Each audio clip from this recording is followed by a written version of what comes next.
Welcome to the Deficient Vegans podcast, episode 53. I'm the Muscle Deficient Vegan here with the Protein Deficient Vegan. You want to say hi? Hi. Hi, everybody. So this week, we'll be talking about plant-based versus vegan. Why are these two movements that seem so similar at odds with one another? And another thing we're going to talk about is the intersection of veganism and the LGBTQ plus community, and a couple of LGBTQ plus owned vegan businesses that we swear by. Some of our favorites. But first up, new news. New news. The first thing we have here is that Portland in Oregon in the U.S. has banned foie gras. Yeah. So if you don't know what that is, which I actually didn't because I've never been anywhere that served it because I'm a mere peasant. Yeah. But apparently foie gras, I don't know if I said that right. That was right. Okay, cool. It's the fatty liver of a waterfowl, such as a goose or a duck, in which the organ is enlarged by a traditional force feeding process. Oh, good. Which, even by vegan standards, which we think most things are unethical, this is like one of the more unethical practices. This is like active torture almost. Yeah. But so in Portland, because of council rules delaying the implementation and also an amendment that pushed the enforcement of the law out by another 180 days, the ban will actually go into effect at the end of the year on December 31st. Yeah. And so reading through the article, basically it was talking about some of the tactics that the protesters used. Oh, yeah. And I guess they would reserve primetime tables at the restaurants that were serving it and then wait for the dining room to fill up and then stand up and start screaming at everyone about how inhumane it was, which sounds pretty effective. It sounds like it worked. You would think with all of that ruckus, the restaurants would have voluntarily stopped serving it, but I guess they needed a law to get the point across. Yeah. Some other places in the U.S. that have also passed some bans on the sale of foie gras are California, New York City, Pittsburgh, and Brookline, Massachusetts. Also, dozens of countries in Europe have banned the production, but they still allow imports. Which is, weird. Yeah. We think it's bad enough that you can't do it here, but we will buy it from other places. That is a little weird. Mm.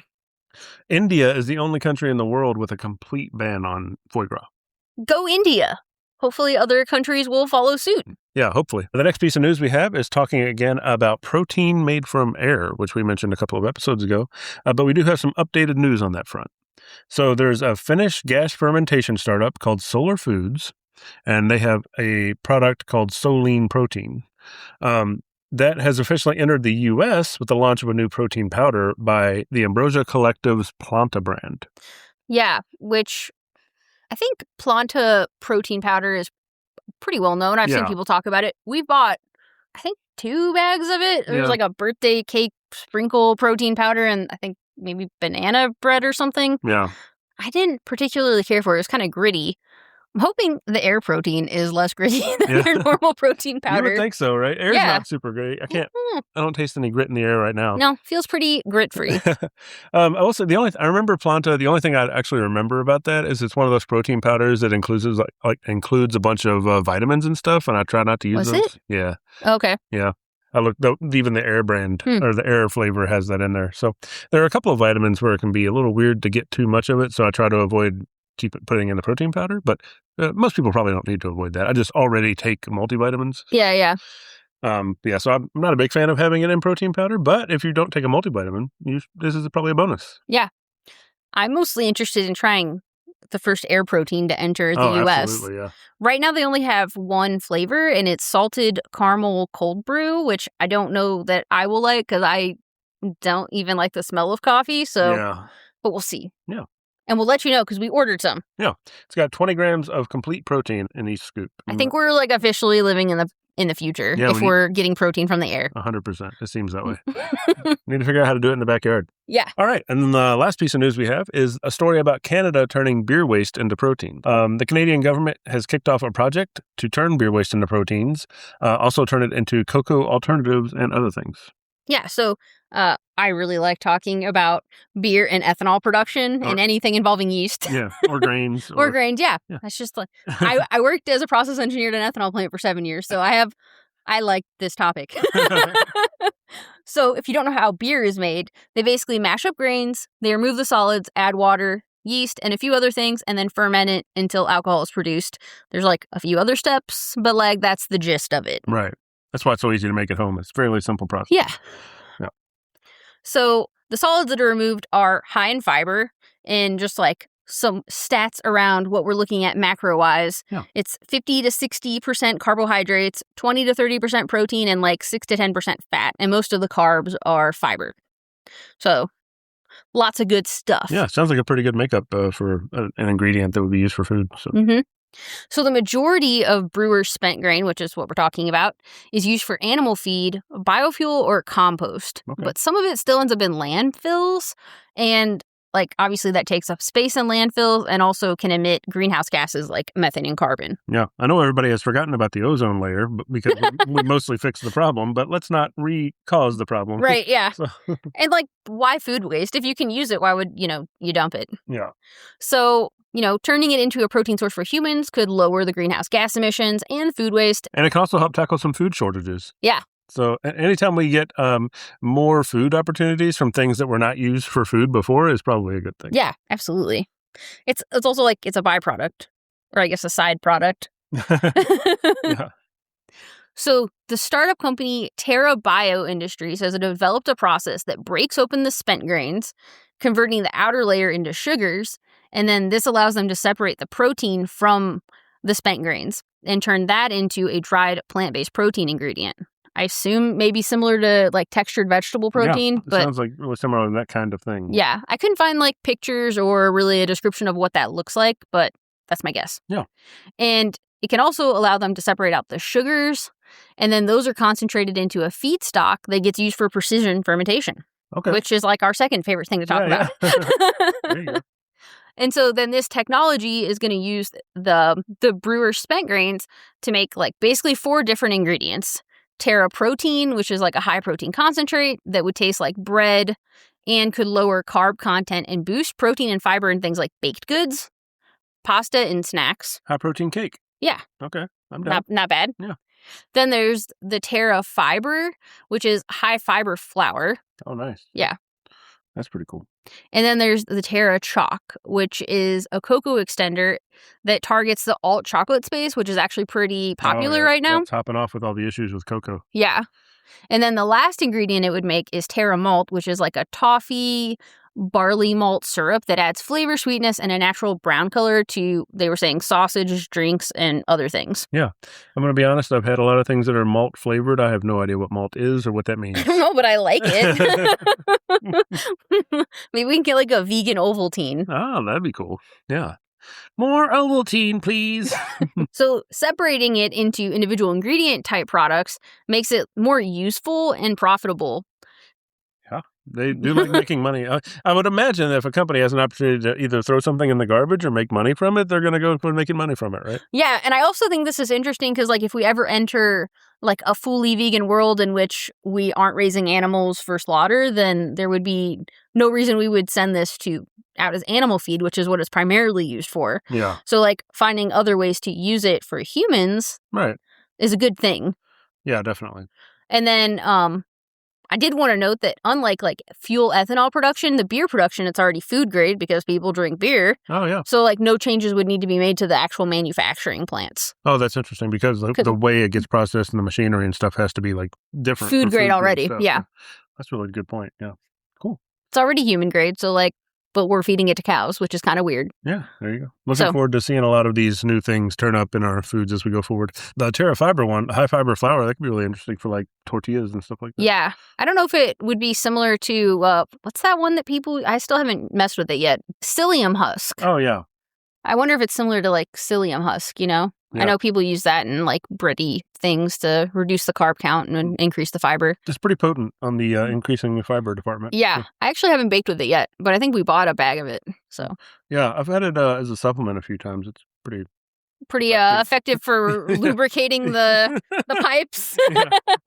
Yeah, definitely. So that's it for the news. Let's move into our main segment. So plant-based versus vegan.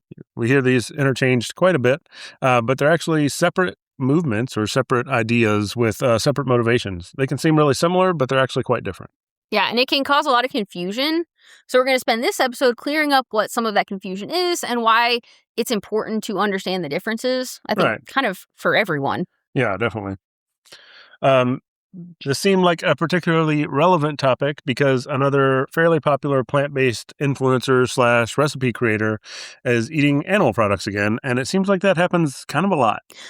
Yeah. I'm going to be real honest. I don't follow a lot of like influencer recipe creator types because I don't want to like accidentally lodge their ideas in my brain. So Right. I just kind of don't pay attention to that space.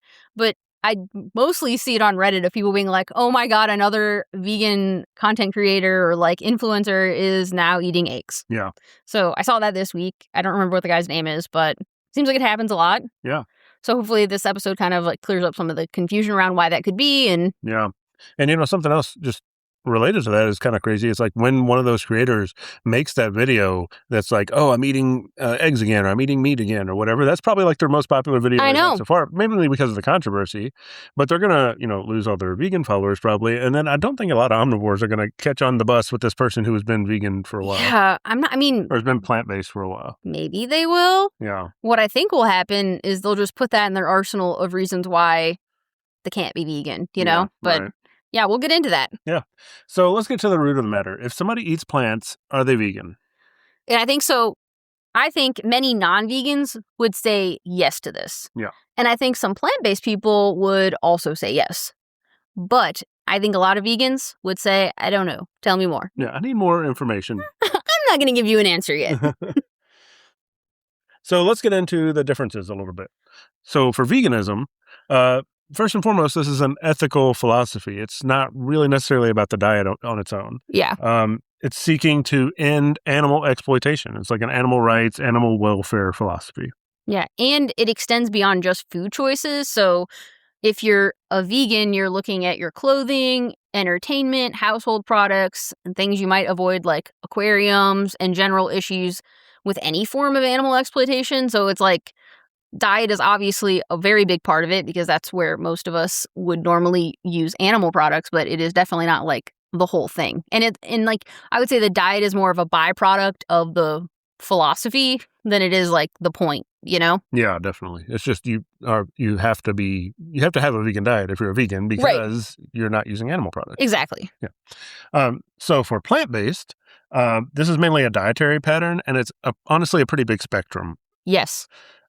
People may call themselves plant-based whether they eat entirely plant-based or mostly plant-based. It's like pretty broad. Yeah. And I think even like in medical terminology, like a plant-based diet means mostly plant-based. Right. And I've seen that used on products too. Yeah. It's like it'll say plant-based, but then it still has eggs in it. Right. And I'm like, okay.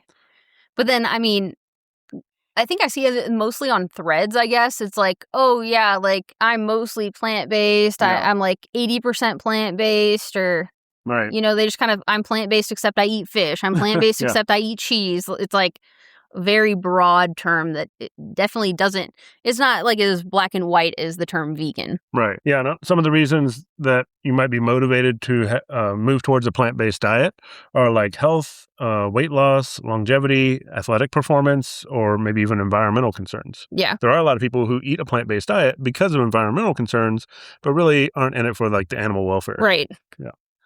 And so I think, you can be plant-based and not be vegan, even if you eat plant-based 100% of the time. Right. Because ultimately it comes down to the person's reasons and motivations.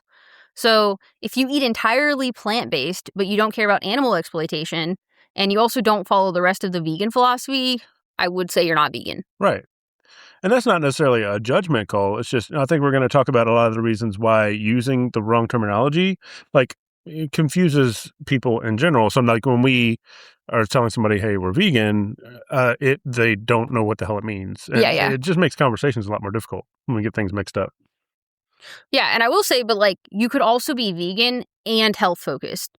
Like you could be a vegan for the animals, but follow a whole food plant-based diet because you're focused on your health. Yeah. So it's totally possible to be vegan and also care about your health, just like you could be an omnivore and care about your health. Right. So I think it really ultimately comes down to like, what is your primary motivation, and do you care about animal exploitation, right? Right. And that also changes the lens of like what you are going to change in your life. Because if you're doing it for animal exploitation, like, you're changing everything. Like you're getting rid of anything that you can that is reasonable to eliminate animal harm as much as possible. Like that is the primary goal, and everything else is just kind of like you were saying, a byproduct of that. Yeah. Whereas if you're doing it for your health, you're really only going to change the things that are going to improve your personal health. Right. And I think it also might change the way you like what kind of things you eat too. Yeah. Because like vegans are fine with eating like meat alternatives, meat substitutions, cheese substitutions, like processed things. Right. But if you're plant-based and your primary thing is your health, you're more likely to be like a whole food plant-based person where Right. you're only eating whole food ingredients. So you're probably not messing with, Beyond Meat and VO Life cheese. So let's talk a little bit about where both of the movements came from. So veganism, not new really at all. Which is interesting because I think a lot of people think it's like a really new thing. Yeah, they think it's like a trendy fad type situation. Yeah. But they've been thinking it was a trendy fad for 1,000 years. So, I don't know. But yeah, so basically ethical objections to animal use go back thousands of years and are even intertwined with some religions. Yeah. Modern veganism, however, emerged around the 1940s. Yeah, Donald Watson helped establish the Vegan Society. And the core idea of that was that animals are not resources. It has also been an ethical movement first, and like we said, the food is just kind of part of that stance. Yeah. The plant-based movement, on the other hand, is a little newer. This became mainstream because of nutrition science, public health, and chronic disease prevention. So some of the key characters in that movement are T. Colin Campbell, Caldwell Esselstyn, and Dean Ornish. And these are some of your favorite people. Yeah, we've talked about a couple of these people. And, this is definitely not a judgment against, like, plant-based diets because, like, I really think that they are great for health. And, I follow a lot of these people. I've read their books and stuff like that. So there's definitely something to that. But the plant-based diet, as a function of improving your health, kind of came from some of these, founding fathers, so to speak, of the movement. Right. And it's, like, fairly separate from the animal rights. Yeah. Oh, very separate stuff, almost like unrelated. Yeah, it's pretty much just human health focused. Yeah. The messaging for like plant-based diet was focused on heart health, cancer risk, diabetes, longevity, reversing chronic disease in some cases, things like that. Think of books like How Not to Die, or even documentaries like Forks Over Knives. Yeah, or the China Study was a book by T. Colin Campbell. So. Yeah, they even have some like classes for college universities that are popping up that are around the plant-based diet that focus on nutrition and stuff like that. Yeah. Just because I think that's not really in the normal college curriculum in the nutrition and like dietitian coursework, I guess. Yeah. Yeah. The plant-based ideology doesn't necessarily care about animals at all. It's all about optimizing human health. And again, that's not to say that there aren't whole food plant-based people who are also vegan. It's just they are separate things. So the reason why these two movements might kind of clash, even though the diets are very similar, is that vegans in general want to change society's relationship with animals. Right. So, like, success for the vegan movement would look like fewer animals being bred into exploitation. There's just a large cultural change or shift. Like, we're just not using animals like resources. Right. And then we'd probably look for legal protection for animals, similar to how legally you protect, like, pets, like dogs and cats. Like, you can't abuse them or they can be taken away from you.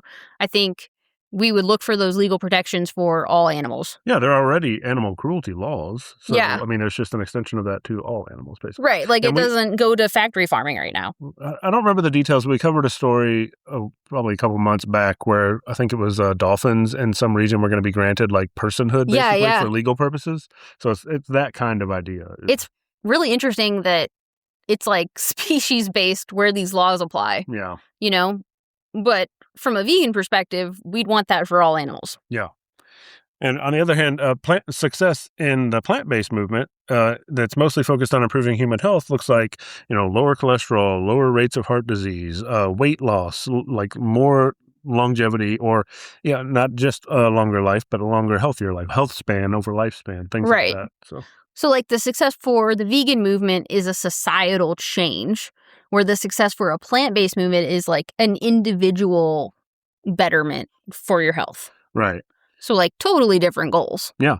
And I think one place where this could potentially become obvious is that if new science were to come out that was basically like clear-cut favoring some new animal-based diet, or it was just like extremely irrefutable evidence, basically, that an animal-based diet was the healthier diet over a plant-based diet, then the plant-based movement could completely fall off because they've lost basically their entire argument at that point. Yeah, exactly. Since the plant-based movement, the building blocks of that are solely around scientific backed up data that suggests that a plant-based diet is the healthiest. If that were to tumble, it doesn't exist anymore. It has no legs. Yeah. But so the vegan movement, it's based on ending animal exploitation. You can't really poke holes in that. Yeah. So, I mean, even if it, and again, this is a hypothetical because there are decades of research showing the plant-based diet benefits. But even if the vegan diet or the plant-based diet was, notably unhealthier, not lethal or something, but notably unhealthier, vegans would still stick to it. Right. Because vegans aren't doing it for human health. Right. And I think, any research that would come out about human health wouldn't really shift the philosophy of veganism as a whole. Yeah. Just a reminder, if you're enjoying this podcast, please subscribe. And leave a review, please, too. So how do you think the two terms got intermingled? I think most of it is because the general population doesn't know the difference between the two, and the two terminologies haven't been widely discussed. Yeah. So the general public was calling people who don't consume animal products vegan because they didn't even care to ask them what their motivations were. They just know that vegan means you don't eat animal products. And I will say that the general public doesn't even really understand the difference between vegetarian and vegan. No. They don't even understand what vegetarian means. When I was vegetarian for 20 years, people were like, so you still eat fish? Well, I mean, we've met some that work in restaurants that don't understand the difference between vegan and gluten-free. I know. So this is just poor education of the general public. It's a very, even if you look at the vegan movement and the plant-based people as a whole, it's still a very small percentage of the population. And I think what's just true in society is the majority of people don't really give a shit what a small group of people are doing enough to learn about it unless it directly impacts them or they have someone come into their life that is, following a vegan or plant-based diet, and then they might care to learn more about it. So I think just generally speaking, they heard the term vegan and they just applied that to everyone. Right. And I don't necessarily think the onus is on everybody on the planet to learn about these things, but we should not, on our sides, on the plant-based side and the vegan side, be using the wrong terminology and things that get pushed out to the world. Yeah.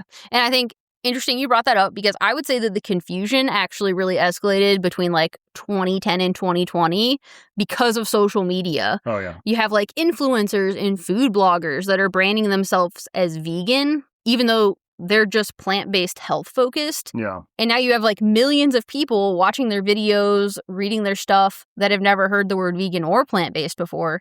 And so whatever that person is saying is now the definition they know. Right. So if a health-focused plant-based influencer calls themselves a vegan, the general population doesn't know there's a difference. Right. It's just they're all vegans. Right. Yeah. And, I think a lot of the time the content creator in those cases is using the word vegan because it's a little more trendy and they, it latches on a little better than plant-based. And you have a built-in fan base already of people that are vegan. Yeah. Yeah, definitely. Companies also began rebranding their products to be plant-based instead of vegan because maybe they sold better, but that also created more confusion that the terms can be used interchangeably. Yeah, I think we really saw this over the last 10 years or so, but I guess there was a study that basically found that people, basically non-vegan, non-plant-based people, were more willing to buy food that had a plant-based label than a vegan label because for some reason vegan has negative connotations with it when people read it. Yeah, the vegan label has a lot of stigma. And you also see some products that were they were vegan, they switched to using the plant-based label, and then maybe they add milk and they still had the plant-based label. So now you have Morningstar. So now you have this product that used to be a vegan product, but is now not vegan and still has plant-based on it, but is using animal products, and it's extremely confusing. It's very confusing. I would actually be really interested to see their numbers because, I can't imagine it helped things with the people that were already purchasing the products. I guess I'd be interested to see if more omnivores started buying their products, but I can't imagine it was substantial. Do you think more omnivores bought more, I think it was plant-based short ribs or whatever because milk's hiding in the ingredients? That seems unlikely. Well, yeah, I just wonder if it's did they buy it because it said plant-based instead of vegan? Oh, definitely. You know what I mean? I think that's probably... Do you think it's substantial though? I don't know. Yeah. It's interesting. I wish people would release that kind of information. Yeah. Because, if a brand showed, okay, yeah, well, we got like 10% more sales, then fine, use whatever fucking label you want. Yeah. I want less animals murdered. So I know I have talked to a few people at restaurants and stuff that were basically like, if I put vegan on this, people won't buy it. I have seen that. So yeah. Yeah, it's interesting. Also, documentaries like Forks Over Knives, What the Health, Game Changers came out, and the ethical part of the movement received less and less attention because those were all health focused.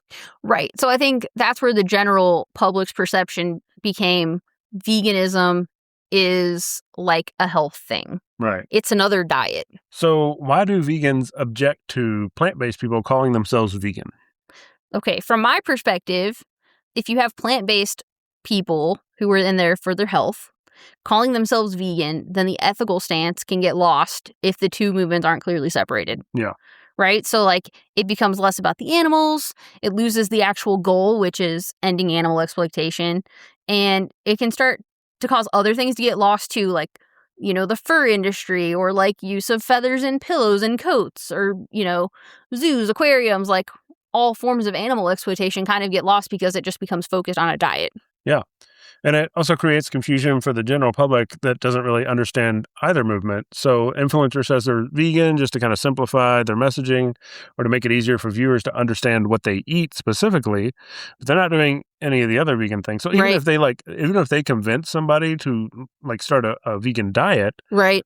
You're going to have somebody who's like, "Oh, I'm a vegan now," but they're not really vegan because they don't even understand why, the philosophy behind veganism itself. Yeah, I see this on Threads all the time. Yeah. Threads is the one I see this with the most. Yeah. Where people are calling themselves vegan, or they're like, ooh, I'm going to try a vegan diet for 2 months, or something like that. I'm going to be vegan for the next 2 months. Yeah. It's try a vegan diet almost makes sense. Right. But they're like, I'm going to go vegan for the next 3 months. Right. And it's clearly you don't really understand the philosophy. I wish you would just use the term plant. I'm excited that you're going to be doing this, but can you use the right words? Right. And then I think with the influencer thing, where they're not a real vegan, they're a plant-based influencer calling themselves a vegan. Yeah. Maybe they eventually decide they're going to reintroduce animal products, or maybe they always use honey. Oh yeah. Because they don't know that's not a vegan thing, but they're calling themselves vegan. Yeah. And then sometimes they'll just start reintroducing animal products because they want a larger following, or they personally want to eat animals again. Yeah. Or they're wearing leather or something. Yeah. Right. And it's that's confusing to most people. Yeah. People don't really understand the ins and outs of what is vegan, what is plant-based. Was this person vegan or was this person plant-based? And so then the general public just thinks, oh, well, vegans quit all the time. Yeah. And they're secretly eating meat all the time, and there aren't any real vegans. And then also vegans are just hypocrites because no one actually sticks to a vegan diet. Right. Which were all these things applied to people who were just trying a plant-based diet for a while. Right. And it wasn't really, they were never really vegan. Yeah. They're different things. And I've seen all of these things said where it's people don't believe that you're not eating meat. Oh my God, at work, I had people being like, do you go and sneak burgers when I'm at work? Yeah. And I'm like, no, he's vegan. And they're like, yeah, people say that, but then they go eat meat. And it's vegans don't go eat meat. What are you talking about? Yeah. Plant-based people might. Yeah. Right. A vegan wouldn't. Yeah. It's using it interchangeably just makes it confusing. And I'm vegan and I go to work functions and I've had conversations with people about I'm vegan, but they don't get it. So they're like, well, so you can't have this because it has cheese, or or it's well, I've got this food. Can you eat this time? Or it's it doesn't change. Yeah, yeah. It's not. Or you first go vegan and it's oh, well, you've only been doing that for 3 months. Can't you still eat this? At a family gathering or something? Yeah. I just think this whole setup of famous person, influencer, calls themselves vegan, stops going vegan. It creates all this confusion with everyone else because that's all most people see in that space. Well, and I think the real world implicate a lot of this, we're talking about something and maybe it sounds to some people oh, it's just a label thing. Who cares what you call yourself? But really it has real implications because the thing is if I'm at work and I'm oh, I'm a vegan and we're doing some kind of group outing or something, it's finding the right food may not be taken as seriously, or they might not consider that I actually can't eat the things. They're oh, well, it's a best effort. We'll try to get something maybe you can eat, but if not, you'll just eat the thing, right? Yeah, it's seen more of oh, you're trying to eat healthy, right, versus oh, you're morally against eating animal products. Yeah. where veganism should be seen similar to like religious ways of eating. Yeah. It's often seen as like a health diet. Yeah. Right. And then I think a lot of this confusion makes it harder for actual vegans and the movement in general to move forward because like you're losing trust of the public. You know, they don't think anyone actually sticks to the vegan diet or veganism. Right. And then it makes people nervous because they don't think it can be done safely because you have these like quote unquote ex-vegan influencers being like, oh, my health was in jeopardy. I had to add back in eggs. Yeah. And it's like, I don't want to really comment on like anyone's medical situations, but it's just more of like you have huge influence. Millions of people are seeing your stuff. If you're coming out and saying like I was vegan for 10 years and I couldn't keep doing it because I got really sick, it makes people feel like nervous about trying a vegan diet. Right. And again, like you said, I'm not going to make judgment on somebody's specific medical situation, but a lot of the time when that happens, it's like they were trying a plant-based diet. They're not really vegan. So like the speed bump comes up and they're like, okay, I'm having like this issue, so I should try to change my diet a little bit. Like it's usually you should make your diet healthier and not like you should reintroduce animal products. But making your diet healthier and sticking to a vegan diet is harder. So they're like, okay, well, I'm not really in this with the animals anyway. So it's just easier for me to start eating meat again. But if that person was actually a vegan, I mean, there's almost always a way to just like change the diet to it might be more challenging. Right. Exactly. Yeah, you might lose some conveniences of like where you can eat out and stuff, but I think for the most part you can probably get it done. I mean, we were talking the other day and it's like if for some reason I ended up with a bunch of overlapping allergies that came out of nowhere and I had to just eat lentils and that was like all I could eat forever. Yeah.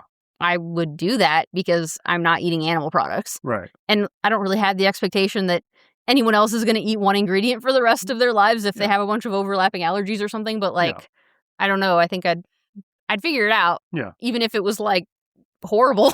I mean, typically the people who are like, I stopped going vegan or whatever, they're actually plant-based. It's just because like the alternative was too hard. It wasn't because they medically needed to do that. It was like, okay, it would be too hard to get this stuff because I'm like going out with my friends all the time. Yeah. Or I'm going to have to start cooking more. Or like I'm going to have to try some ingredients I don't actually like and stuff like that.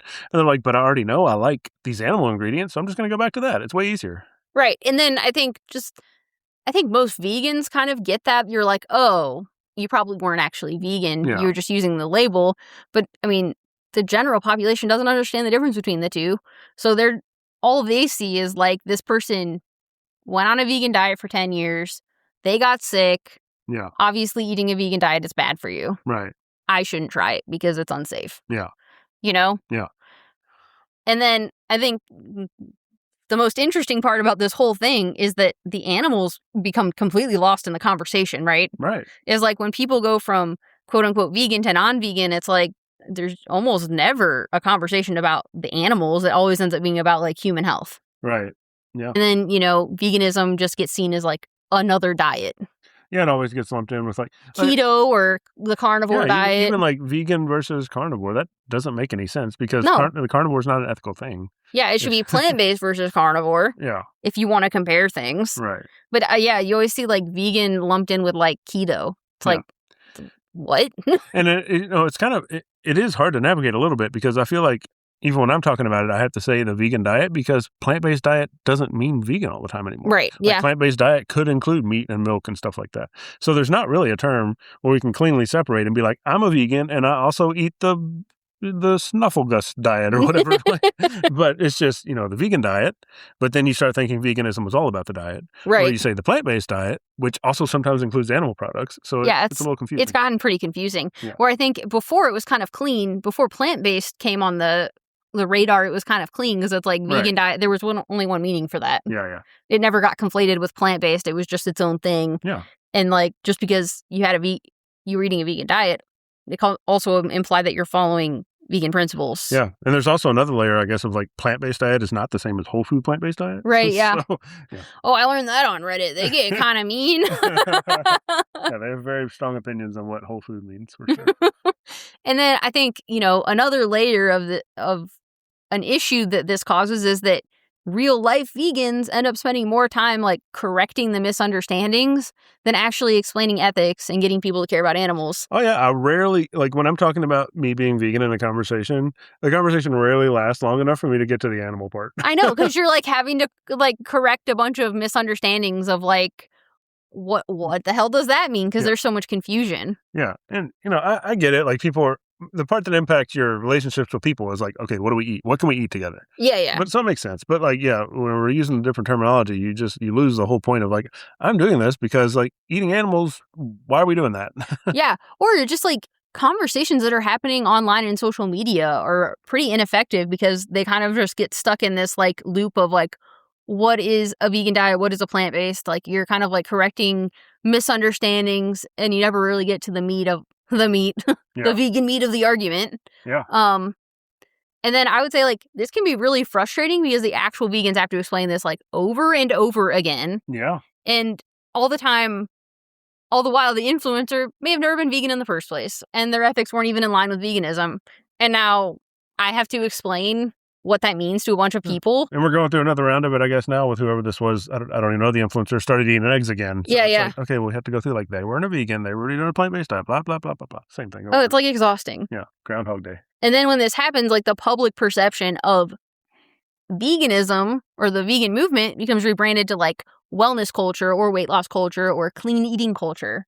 You see that a lot. And that's when people think like they can't believe that vegans are eating like junk food. Yeah, we see all the time. It's like, how are you unhealthy as a vegan, or like how can you gain weight as a vegan? It's like, okay, well those aren't the same thing. Like, yeah, or all you eat is salads, or all you eat is rabbit food. It's like, I like rarely eat a salad. Maybe I should eat more salads actually. Right, and like it's as a personal trainer, it's interesting because like I'm obviously putting out information about like vegan nutrition and fitness, so like.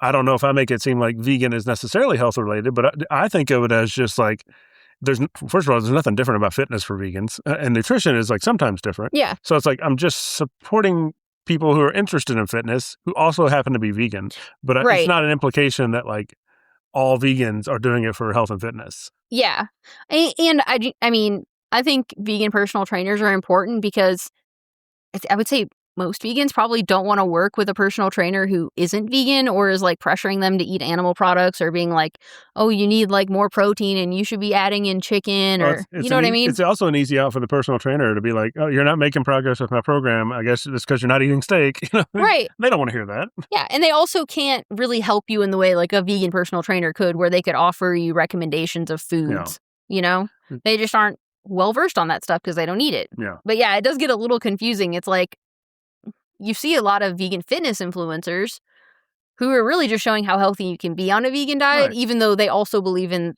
the actual vegan stance. And that's just because one of the big concerns about the vegan diet is basically like you can't get strong or you won't be performant or whatever. So this is just the way of being like, well, yeah, you definitely can still do those things. Here. It's kind of like an endless loop of like, I don't want to make this about the diet specifically, but all the questions that people ask are related to the diet. Like, how do you get your protein? Where do you get iron from? Like, da-da-da-da-da-da-da. Yeah.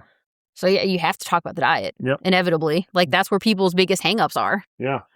But, ultimately in all these conversations, the animals are, like, completely lost, right? Right. So the social media influencer problem is a really big issue because plant-based influencers and celebrities have really large platforms a lot of the time. So when they say they're vegan and then they become quote-unquote ex-vegans, a lot of people see that.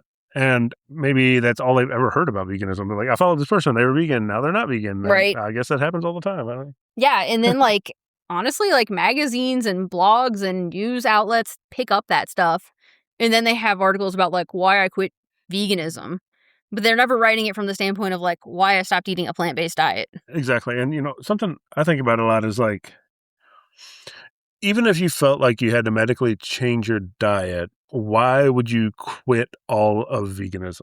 Like, if there was some crazy reason you had to start eating animal products again. Like a medical necessity of some sort. Then why would you, like, you'd still probably not do, like, leather and fur and all that stuff. And, like, so you'd still have a lot of the same vegan philosophies. You're just like, okay, well, unfortunately, I have to do this animal product thing. Yeah. Which, again, is not hardly ever a thing that actually is really happening. But which I think is why a lot of vegans don't actually believe ex-vegans exist. Because, like, it's weird because, like, how can you believe that animal exploitation is wrong, but then be like, No, I don't think that anymore. Yeah. All right. So, opinion time. Do you think influencers or people with a large platform have a responsibility to understand a movement before they publicly represent that movement? Yeah, I really do. I mean, it's a social movement just like any other social movement. I would expect if you're calling yourself a vegan, you know what the hell that means. Yeah. Just like if you're calling yourself a feminist and then you're also talking about how women shouldn't vote, I think you're a fucking idiot, right? Like, Yeah. and you should learn what the word feminist means. Right. Yeah. It's, if you're calling yourself a vegan and you buy a bunch of leather products, I think you need to learn what the word vegan means. Yeah. Like, what are your thoughts?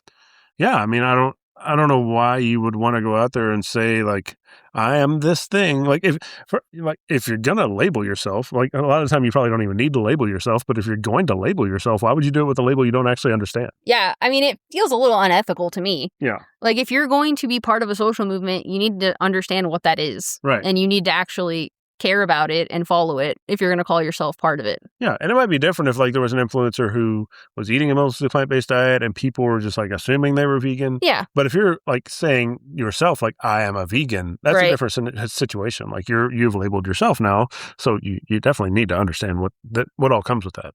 I do think there are definitely like some influencers who are plant-based recipe creators that I don't think ever use the word vegan, and Right. I appreciate that. Like clearly you're like a health-focused food blog and you're doing plant-based recipes, which is great. And Yeah. I think vegans should use plant-based recipes and stuff. Yeah. It's just plant-based recipe creators shouldn't call themselves vegan unless they believe in the ethics. Yeah.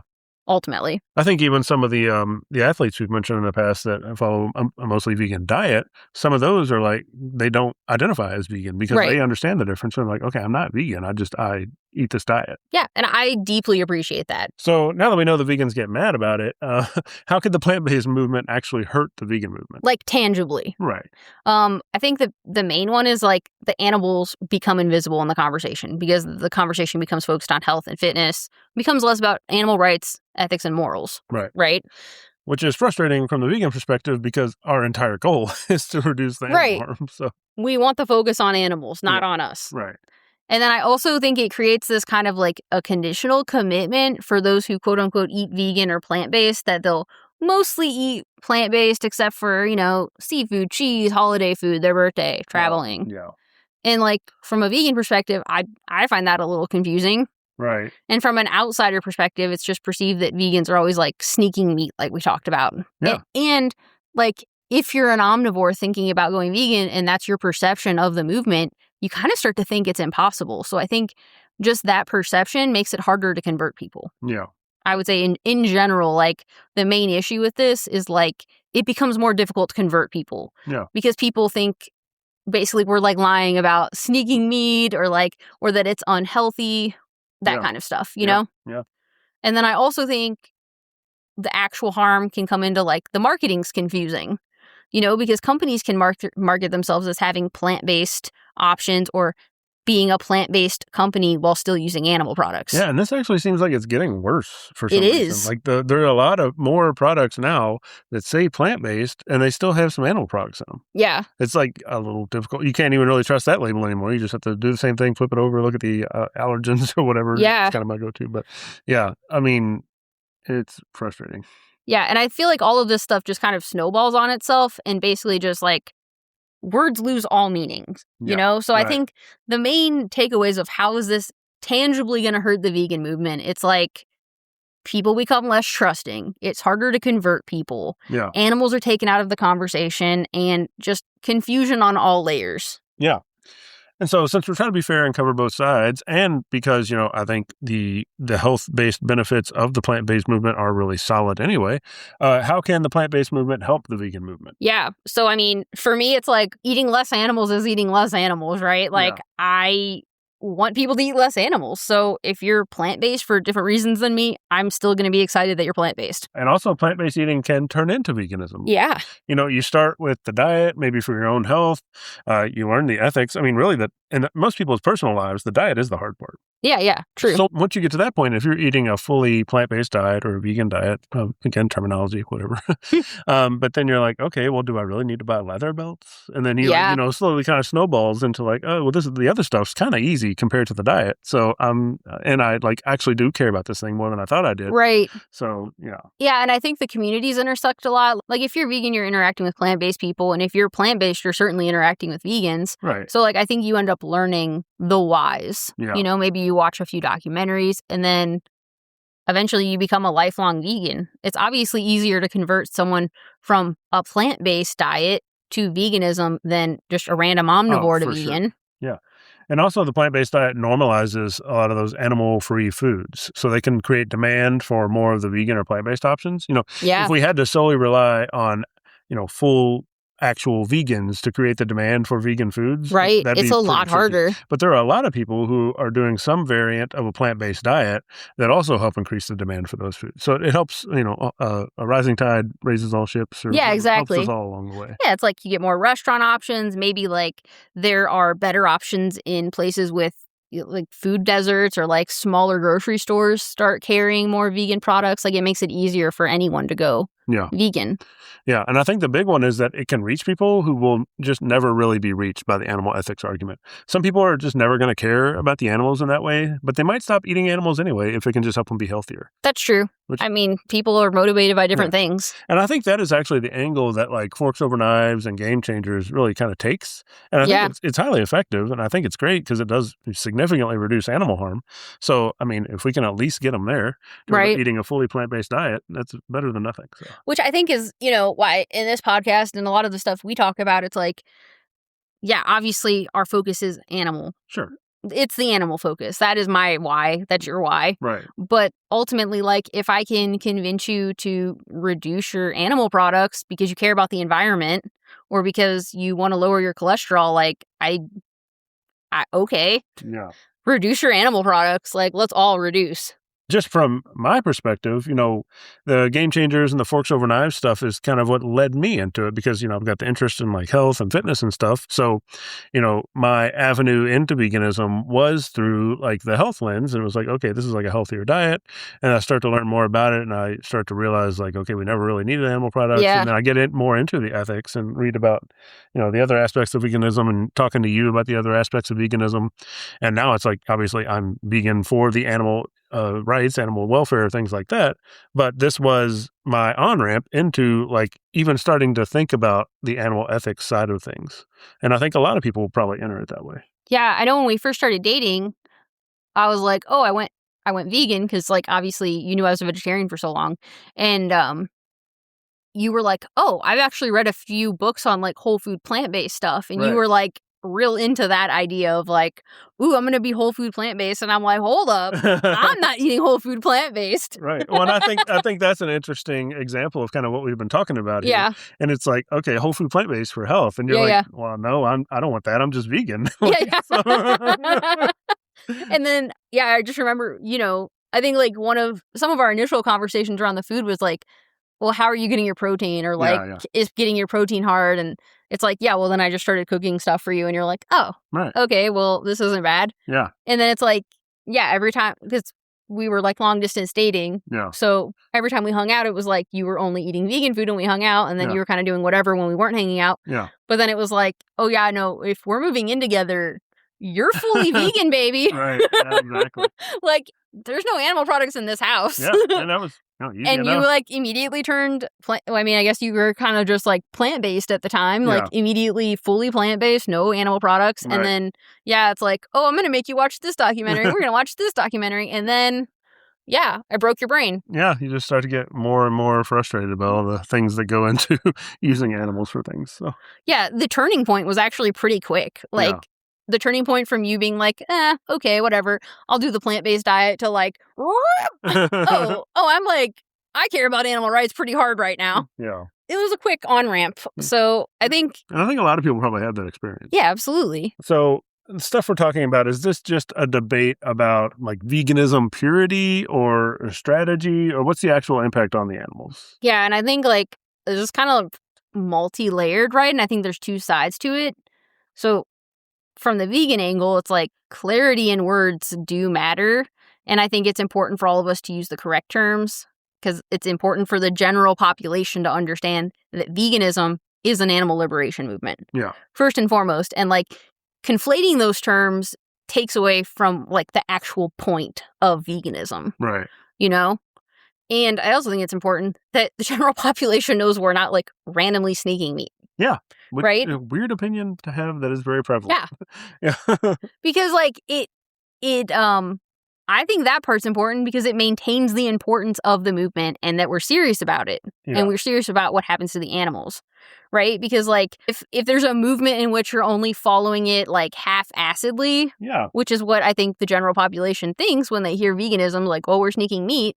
If they actually think that, Well, if even the vegans are eating meat, why do I right? care? Yeah, then it's like obviously we don't really care that much about the animals. So like, why should you care about the animals? Because all vegans eat meat sometimes. Yeah. Like that's the general idea. Like that's a bad thing if that's what people think. Right. Right? Because it would be like, I don't know, just like a random example, but like feminists saying that we support women's rights except on Sundays because women shouldn't be allowed driving on Sundays or reading books.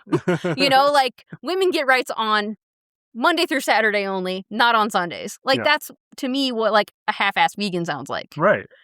Or like, oh, women can only vote in years that don't end with 8. Like that sounds stupid. It looks weak. It looks like you don't really care about women's rights. Yeah. Which I think is how the public perceives it if they think vegans are sneaking meat. Yeah. It's like, oh, you kind of care about animal rights, so like it can't be that bad. I think it's important that, vegans, take their stance seriously and they walk the walk, and you're vegan. If you're saying you're vegan, you're fully vegan 100% of the time. Yeah. So or call yourself plant-based. Right. And which is, again, we love plant-based people. I think there's a lot of benefit to the plant-based diet.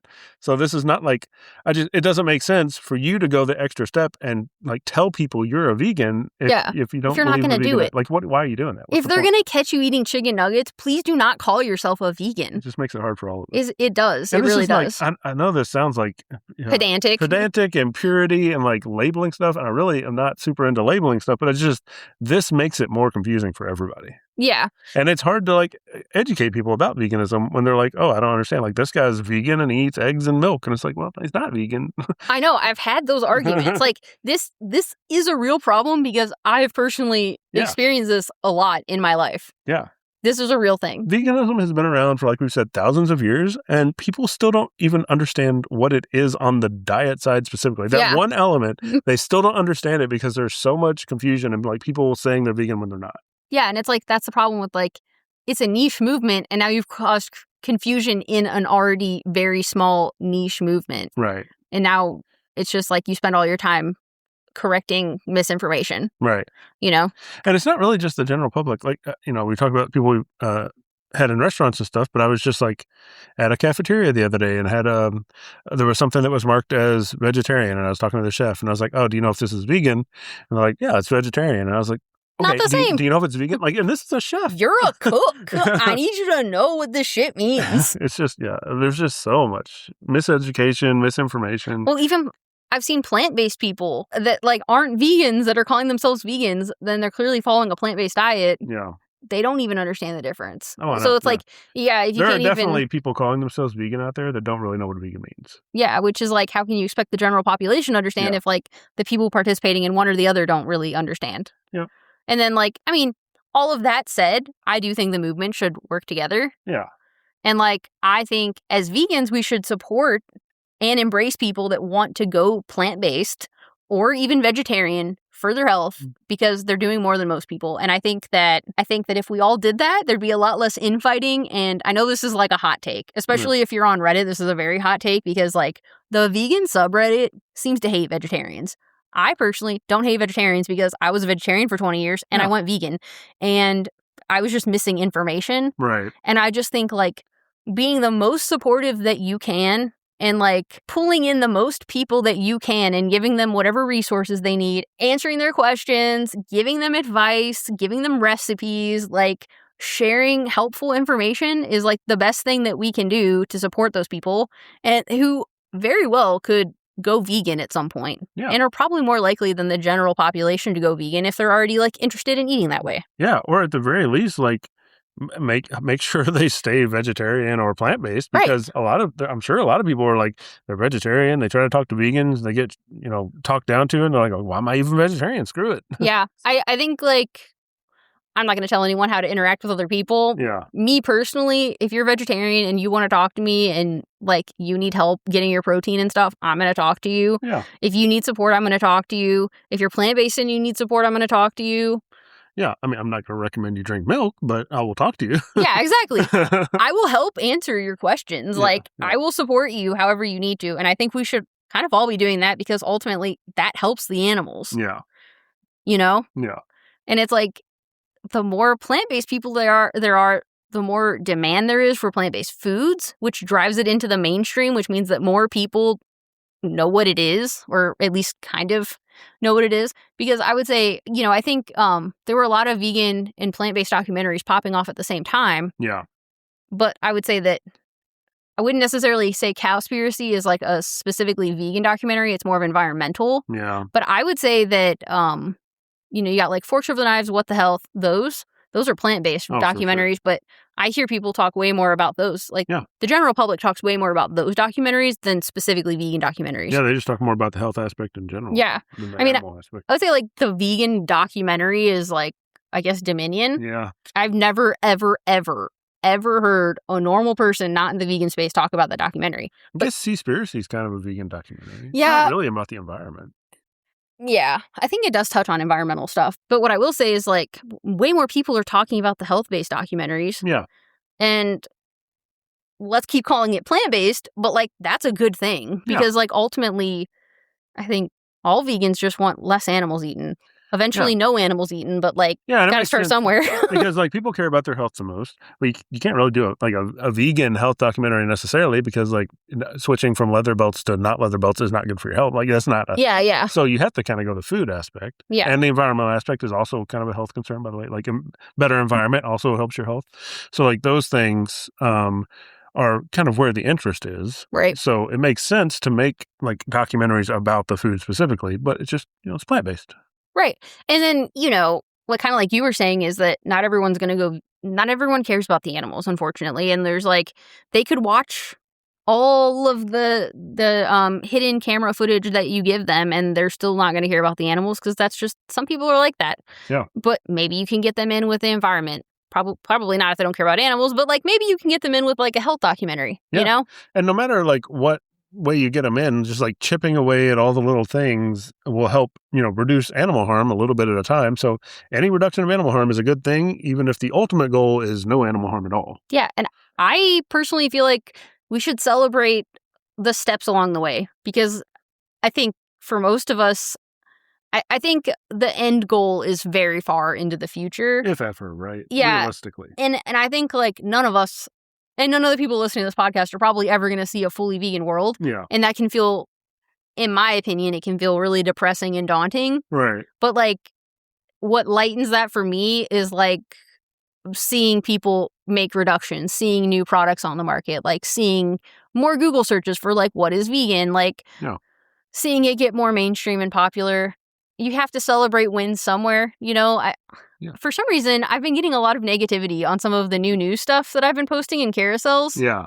On social media, people are just like, oh, it's Jeff Bezos. I don't care what he's doing for, like, the silkworms. And it's like, okay, I mean, I also don't really like Jeff Bezos, but, I mean, I do care about the silkworms. So yeah, I just think it can be really depressing if you never, ever celebrate fucking anything. Yeah. Until it's perfect. We might never see that. So, and I will say, I think Jeff Bezos probably had very little to do with the Bezos Fund giving money to the silkworm research. So he probably doesn't even know. He does not get any personal credit. It just happens to have his name on it. Yeah, we weren't being like, "Yay, Jeff Bezos!" Right? I mean, I don't know. But yeah, and I also just feel like rejecting and being rude to plant-based people can push them away, which also, like, by the way, doesn't help the animals. Like, if your ultimate goal is to help the animals, like, embracing people, being kind to people, helping them when they ask for help, being inclusive, I think is just a better way to be in general. Yeah. So I think some interesting questions to think about on both sides is, like, for the vegans, if somebody reduces their animal consumption by 95%, isn't that still meaningful progress? I think it is. What do you think? Yeah, I think every every little reduction should be celebrated and seen as like a milestone, another step towards our ultimate goal. Yeah. Like progress comes, one step at a time. It's not an all or nothing kind of thing. I mean, like for me, I don't think I've converted anyone but you that I know of, right? But like, they're like little tiny things that have happened, right? Like my parents are using plant-based butter. My parents are buying plant-based ice cream. One of my friends is doing more meatless meals. Right. She'll send me recipes and stuff of things she's trying. Yeah. That's progress. I'm super happy about that. Like, I love to see that, Yeah. That's how I feel about it. Yeah. And I think, that could be viewed as strategic compromise in a lot of ways because you're like not getting everything you want, but you are like making some progress. So I think that's still something that advances animal rights because it creates a little less demand and, less animals get harmed in the process. So, I mean, if there are a lot of people out there like you who can influence, or a couple people in their personal life, maybe even just like 3 to 5 people per person out there, that's a huge reduction overall. And what is that, like, you'll catch more flies with honey than vinegar or something? Like, I just think being nice to people and, like... Not a very vegan phrase. But... Not a vegan phrase at all. Like, I'm actually not catching flies with honey or not honey. We need a better one, and I don't know what it would be. But, it's easier to sweeten tofu with maple syrup than apple cider vinegar. Yeah. There you go. We'll okay. But, I mean, I think just, like, the gist of that is, like... bringing more people in, being kinder to people, like trying to like celebrate their, like when they're changing. I think that's a good thing. I think that helps everyone. Yeah. And then the questions to think about on like the plant-based advocates side, it's like, if your health wasn't being improved, would you add back animal products to your diet? Right. It's like if you went plant-based because you thought it was going to be like some drastic health improvement and everything just stayed the same. Yeah. Would you keep eating plant-based? Right. And then, like, is animal welfare a why or a reason at all for you, or is it just like a side benefit of you eating the plant-based diet? And then I think like the main question I would have for plant-based people that call themselves vegan is like why would you identify as vegan if your motivation isn't ethics-based? Yeah. And I think, maybe vegan is a more understood term. Plant-based sounds a little pompous. Yeah, it kind of does. It's a little weird. And most people also don't know what it means. So it's easier just to explain socially and be like, I'm a vegan. Leave me alone. Yeah. But then I will say for like an influencer or someone that's like trying to reach a lot of people, sometimes I think it's a little sus when they do it because I kind of feel like they might know the difference and they're like putting it out there like formally. But I think some of them do it because it's like built-in vegan access. I mean, I can tell you right now, if you look at like the traffic volume stuff for using the word plant-based versus using the word vegan, it's like night and day. Like nobody uses the word plant-based out there. Yeah. So using the word vegan is like where you want to be to try to get an audience. Right. But if you're not vegan, that's disingenuous. Like I'm not going to jump into like, I'm a professional football player because like obviously that would get a lot of attention, but I'm not a professional football player. So. Yeah. It's a little gross to me because it's like, I think using the word vegan is like you almost automatically gain the trust of a vegan audience. Like they think you share the same values and ethics as them. Yeah. So if you're saying it, but you're not actually a vegan for the animals, it's gross. Yeah. It's like you're kind of like tricking people intentionally for clout. Right. And then like also it gives you access to like vegan media coverage, which is like obviously I think a little more prominent than plant-based media coverage. And it can also open you up to like getting partnerships with different brands and just like vegan credibility in general within the vegan space. But then, I think there's also this other thing of like potentially you have these influencers or famous people that might not understand that veganism is more than a diet because not everyone is well educated. So I'm not saying everyone is doing it maliciously. There's also like the possibility that people just don't understand it. Well, they just, they know vegan's a trendy thing and they stop eating animal products. So like, I'm a vegan, and they just don't care enough to look into it more. Yeah. I've also seen, just because sometimes I'll, get a wild hair and be like, I think you mean you're plant-based because you're saying that you eat fish on Sundays. And then they'll be like, I'm whatever I want to be. And I'm like, but like the term vegan like actually means something. And they're like, it means whatever I say it means. It's I've seen that several times. Good it's Lord. Like vegan can mean different things to different people. For some people, it's a lifestyle. For some people, it's about the diet. And it's like, no, that's not what the word, like, Yeah. I don't want to argue, but like, that's just not what the word means. Words mean things. And I know like language changes over time, blah, blah, blah. That one hasn't changed yet though. Yeah, maybe one day vegan will mean fully plant-based diet and there'll be another word for actual vegans. Who knows? But that's not Animal today. liberators. And then like there's like another thing, they could be doing it for the health and ethics both. Like kind of like you were saying, like maybe they're starting with health and they develop the ethics along the way. Yeah. So I guess the question we have for our audience is if two people eat the exact same meal, but one's doing it for the animals and the other's just doing it to lower their cholesterol, are they part of the same team or are they just like eating at the same restaurant? And I would love to hear what you guys think. Yeah. You can discuss it in our Discord. All right. Now moving on to our next segment. And another thing. If you didn't know, we changed our myth of the week to and another thing. Yeah. It's not a myth every time. It might still be myth. It might be myths. So another thing we're going to talk about is the interesting relationship between veganism and the LGBTQ plus community. Happy Pride! Yeah. We thought this would be an interesting subject because it's Pride Month and also because we saw a couple polls on Reddit, which are anecdotal, but still pretty interesting. Dude, they were really interesting. Yeah. So basically, over the last week, a couple of polls were created on Reddit because basically the original post was like, hey, can we change the vegan subreddit icon to be rainbow colored? Right. And then someone was like, there aren't any gay people in veganism. And then someone was like, I'm about to prove you really wrong. And they created I can see some of those people have never been in a vegan community. I know. So then they created the first poll, and then like people were like, ooh, I don't like the wording. So then they created a second poll, but we're going to share both results to you because they're really interesting, actually. And it was a pretty big sample size. Yeah. And we know the results are a little biased just based on Reddit slanting pretty significantly liberal and more than the general population, but the results are still interesting. Yeah. So let's share what the polls were. So the first poll, the total responses were 1,383 people. Yeah. That's like a pretty good amount of people. Yeah. So out of those 1,383 people that identified as vegan and LGBTQ plus were 530. People who identified as vegetarian and LGBTQ plus were 85, and then people that identified as plant-based and LGBTQ plus were 45.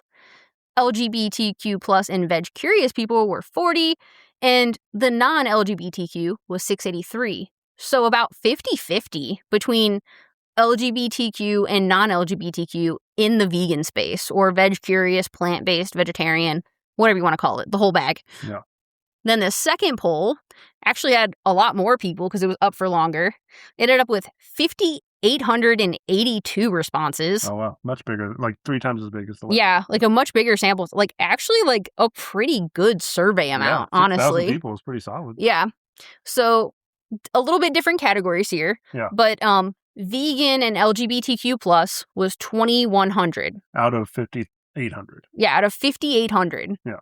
And then people that identified as vegan and not on the spectrum was 2,500. Okay. People who identified as vegetarian and LGBTQ plus, 416. People that identified as vegetarian and not, 426. So like almost 50-50. Yeah. And then people that identified as plant-based and LGBTQ plus was 211. And people that identified as plant-based and not on the spectrum was 299. More data this time, but it was still around 45% LGBTQ plus in the vegan space. Yeah, that doesn't surprise me much. It doesn't surprise me either. Representing. So researchers have studied this a little bit. So here's some more broad statistics. Roughly 7 to 10% of the adults in the U.S. population identify as LGBTQ+. A Gallup poll in 2022 reported 7.1%, so still in that same range. And more recent estimates are higher, especially in younger adults. Yeah, and that's just the general population, right? Right. So like the vegan and vegetarian communities appear to have much higher LGBTQ+ representation. So one academic survey, and this is just in America. Yeah. This is a survey of American vegans, and it found that 65% identify as heterosexual. Yeah. 13% identify as bisexual. Yeah. 7% identify as homosexual, and 15% identify as queer. So that's 35% of the U.S. vegan community is identifying as somewhere on the spectrum of LGBTQ+. Versus 7 to 10% of the normal population. Isn't that so cool? That's a lot. I just think that's amazing. LGBTQ plus community is doing some fucking heavy lifting here. Yeah. So we should celebrate hard this Pride Month. There you go. They are pulling their weight in the vegan community. I'd love to see it. So you might be wondering why there's such an overlap, and so do we. But the best we can do is speculate, right? Yeah. So here's some of our random speculations. And if you have others, let us know what those are. So people love random speculation. Yeah. I mean, it's a podcast. Like, that's all it is, really, right? Like, we try to throw in some facts, but... No, I'm a very expert and authoritative. I'm mostly yapping. So, like, our first speculation is, like, experiencing life outside of social norms may make people more willing to question other social norms, like eating animals. I believe this. I think anything kind of counterculture makes you more willing to be counterculture in other ways. Yeah. I think we read through some statistics a couple weeks ago, and one of those was like there's a very large population of atheists in the vegan space. Yeah. And I think that is kind of lines up with this, right? Like, at least in America, just, social norms would be like a Christian family with children. Yeah. Straight couple, that kind of thing. Yeah, and I think the general, the layman's way to say this is like, people are already giving me a bunch of bullshit. I guess I might as well try this other thing people are going to give me bullshit for. Yeah, I'm already getting bullshit. Why do I care? I'm going to go do whatever the hell I want. Exactly. And then I also think people might have greater empathy to animals because of how people who live outside of societal norms can be treated. Yeah. When you're in like a minority group in society, or you're just kind of like on the outskirts of society, like you can get treated pretty shitty. Yeah. And I think it makes you develop empathy for like other people and animals. Yeah, that makes sense to me. You also have more of an openness, I think, to new identities, new lifestyles, and new ways of thinking that are, again, not really in line with some of the norms. Yeah. And then I also think there's like a connection between LGBTQ plus activism and other social justice movements. So, if you're already part of LGBTQ plus activism, you might learn about other social justice movements while you're already in one. You know what I mean? Like, you're more likely to hear about other things. Yeah, a lot of overlap. Yeah. It also ties into some of the points we made in our veganism and masculinity episode, where veganism challenges gender norms, and so can LGBTQ+. Yep. Which is a good thing. Absolutely. It's a great thing. So we'd love to hear your thoughts on this data and any other random speculations you might have. That are probably better than what we came up with. And as a final side note, we actually have 2 queer-owned vegan businesses that we can't say enough good things about that we wanted to highlight here on an episode we're talking about, pride and stuff. Sure. Okay, so first off is my most favorite ever vegan bakery, Pie Pie My Darling. Oh, yeah. It's a queer, one-woman-owned vegan bakery in Chicago. It's been around since 2014. It's been in veg news a lot, and she's won quite a few awards. And she deserves them all, because this is the best baked good place I've ever had in my entire life. She deserves all the good things in her life. They actually have several rainbow cake options year-round, including one that they offer during the month of June, Pride Month, and you can buy it by the slice. And they even have a Trans is Beautiful cake. Their cakes are not only pretty, but they're awesome and delicious. They also have a bunch of other desserts like cookies, Rice Krispie treats. They have basically cakes in a cup. Oh, yeah. Like a really big cupcake in a cup. Cupcake. Almost like a cupcake. Yeah. So I would say if you're ever in Chicago, check it out. Also, she's super nice. We've interacted with her many times now, and We actually got our wedding cake from there. We actually got 2. Yeah, no. Because we couldn't pick between the flavors, because she has like a really, really, really good strawberry cake, and then what was the other one? Like a Cookie Monster cookie dough. Yeah. cookie dough cake. Yeah. Really good. We couldn't decide between the 2. Still can't. We do it again. Yeah. It lasted for weeks. We put it in the freezer. It does not freeze well for a year. It freezed okay. It was like, I think any cake would not freeze well for a year. I don't know why people do that. It's more about the sentiment. Yeah, it was pretty weird. I liked it. Okay. I will say it was still good frozen 1 year later. I will say... She should put that on the front of her store. She should put it on the front. So, if you're ever in Chicago, you should definitely hit up Pie Pie My Darling. Yeah, definitely. But you're going to want to order ahead of time. Yeah. I think she does have some, open hours where you can kind of, some of those cupcake peruse. Things, and she makes really good cookies and maybe some brownies. I don't remember. But there is some stuff up front you can grab and go. Yeah, but if you want any of the cakes, you kind of have to do a thing. Yeah, if you do a cake order, you have to place it ahead of time. And then she also does this thing on Saturday mornings, like Saturday treat day or something. Yeah. Where she basically, opens up part of her store for whatever's available, and then you can pre-order it and then go pick it up, which is usually what we do because we live far away. We don't want to drive all the way to Chicago and not have any cake. I think it's a little bit of a process because the demand is insane, and I imagine she'd have people just lined up around the block if she just opened the door. So. Anyway, that's one. So Pie Pie, my darling, go check it out. Yeah. Number 2, Peaceful Rebel Cheese, not to be confused with Rebel Cheese. Which I confuse all the time. It's kind of confusing. This is Peaceful Rebel Cheese. It's actually one of our favorite vegan cheese brands. The cheeses are pretty well priced, honestly. Yeah, I really like their olive feta cheese. I love any kind of cheese with olives in it. So. Oh, yeah. Their feta cheese is really good. And then they have this caramelized garlic cheese that I could put away in a day. It's like super good. But the cool thing about Peaceful Rebel Cheese is a lot of their cheeses are tofu based. Yeah. So they have more protein than other vegan cheeses on the market. And she just has like a lot of interesting and tasty flavors. Yeah.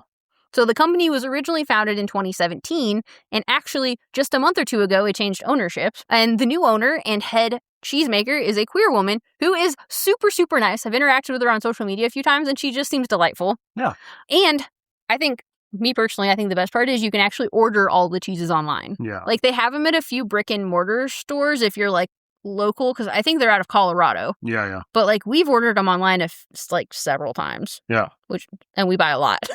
And they actually sell Peaceful Rebel Cheese at the Rebel Cheese locations. So See, that's how popular they are. Even Rebel Cheese is like, hell yeah, Peaceful Rebel, keep doing you.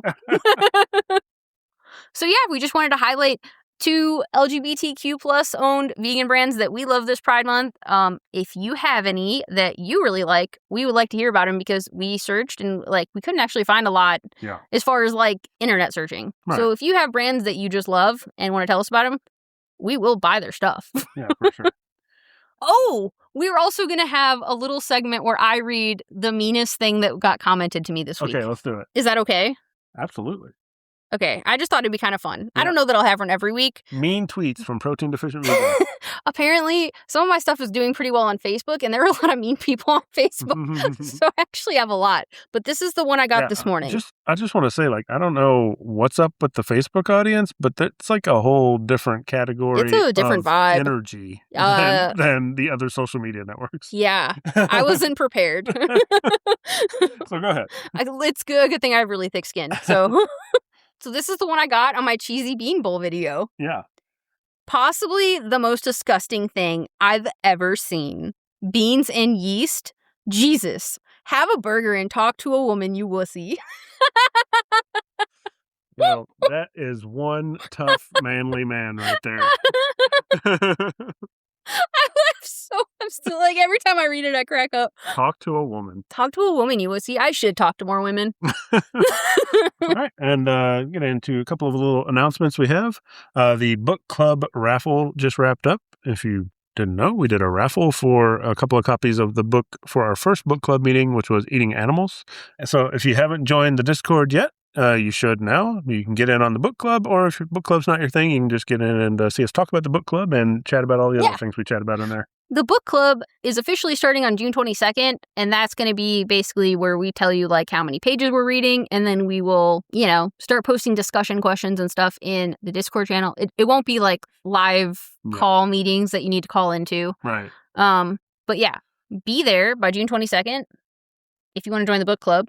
And I think we've been talking about having a movie club too, but that's probably a next month or the month after kind of thing. No, we got to figure out the logistics of how that works, because you kind of have to everybody has to watch their own movie. Yeah. A little weird, but yeah, but there's some interest. Yeah. You should join the Discord. Cool. Also, thank you for listening. If you're listening on Apple Podcast or Spotify, please leave us a rating and review. That helps us out a lot. If you're listening on YouTube or Spotify, you can leave us comments. We can get back to you there. Also, our new website has the little voicemail thing. You can leave us a voicemail, and we can either, if you want, we can potentially play the audio on the podcast and answer your questions, or we can just read it and answer your questions. And it now has reviews, right? Because somebody left a review. Somebody left us a very nice review directly on the podcast. Thanks for leaving us a nice review. Yeah. Cool. Go join the Deficient Vegans Discord if you haven't already. That link is also in the show notes. And if you want a shareable version of the things we talked about in the podcast, go check out the Deficient Vegan social media. We post them on Instagram and TikTok. Yep. And also Facebook, but no one is there. Yet. All right. Yeah. So you can find all of our social medias and websites down in the show notes. Thanks for listening, everybody. Do you want to say bye? Bye, guys. Bye, everybody.